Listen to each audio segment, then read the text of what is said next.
చూడండి ఉల్లిపాయ ముక్కలు చక్కగా వేగిపోయినాయండి.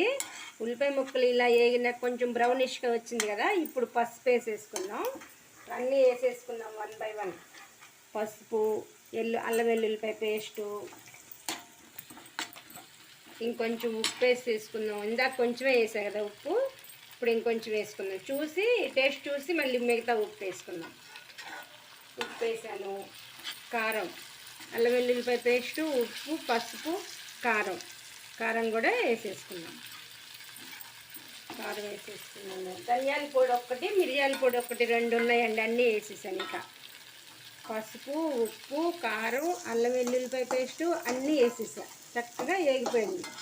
ఇప్పుడు ఇలా వేగినాక చికెన్ వేసుకున్నాం. చూసారా ఎంత కలర్ఫుల్గా టెంప్టింగ్గా ఉందో చూసారా మసాలాని.